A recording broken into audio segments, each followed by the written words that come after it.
Yo, this record, this badass record, which I love. I've been rocking it every week. Was that record done during the pre-hype of signing the Rick Ross back in those days, or you put it together after that? I put that record together in the process of just recording for, the RCA situation and doing the mixtape, the Rocket Ship Shorty mixtape. And I had the version on the Rocket Ship Shorty mixtape that only had one verse and the 2 hooks, and the beat was less, mixed, and it was, just to get the vibe out there and see what the fans thought about it. But I already had the idea for that to go with the single, to get the features and holla at Meek and get it all done right. Yeah, because the last time y'all were up here, you were talking about how Rick Ross wanted to get y'all down. Yeah. So what made y'all choose RCA? We were here before the album? No, it was right around the album, right? It was around the album. So we dropped the album. He sold 20,000 first week independently. And then, everybody was trying to sign him. Jeezy, Puff, Ross. And then, we just kind of just decided, look, we went this far on our own. Yeah, might as well just keep going. Why less than we put their hands in our pocket right now? Man.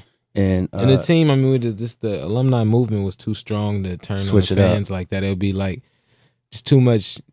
I mean, no loyalty there for my alumni team. Yeah, you don't want to sign it and it's like 10 alumni artists. bitch, and then the next day Maybach. Everybody else on the team ain't gonna be Maybach. It's just gonna be me, and then it's gonna be a little different. Yeah. And you can get these artists anyway, because of Ill Will. Ill Will know everybody, so you don't really need to sign to get artists. There's some artists out there that get down with these big groups so they could do records with. Yeah, exactly. Yeah. I mean, it's not that easy to build relationships with artists, especially if they're popping. Okay. So for, as you know, doing mixtapes and stuff like that, you build relationships that is like, I don't always ask you for money, so when I ask for a favor later, it's all good, man. Favor for a favor, man. We ain't never, honestly, we ain't never to this day ever paid for a feature before this record, ever. Get out of here, ever. bro. He's done Meek Mill, 2 Chainz, Chris Brown, Tyga. Wow. Who else? I mean, shit, he's recorded with damn near everybody's hot.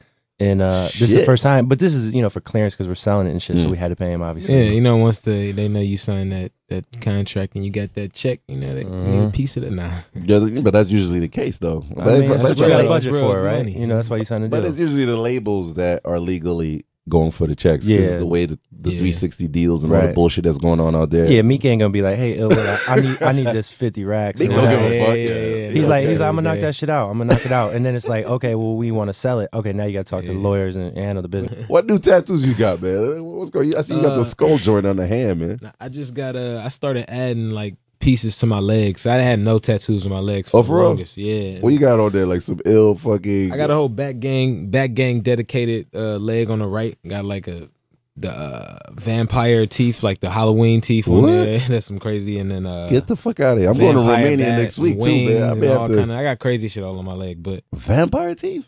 You got that's my whole piece done up. I just tried to make it like vampire theme, back gang, keep it all together. Yo, catch that shit on his hand though. That skull joint, man. The skeleton shit. What does that rep though? Like is there a meaning behind the skeleton on the hand? This was really just art piece, and like I knew that. I mean, what was the idea I came up with? But I knew as soon as I got it, it was gonna be that talk piece. It's yeah, like, that's fucking nuts. You gotta see that shit is crazy, hey, man. We were at this video shoot. This is when he was like really new. Chris Brown ran up on him and was like, "That shit right there is hard as fuck."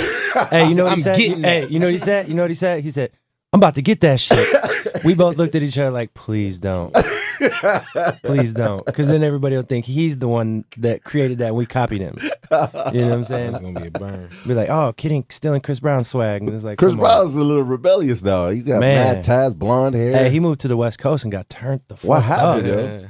I mean, that's just the LA shit. Like, he got out there, started smoking hella Cali weed. Y'all work with him. Hang like, around gangsters. Yeah, I mean, when Chris is still the bro. Like, he's still the homie, you know what I mean? He's just extra turned up and, getting money, wilding out, young.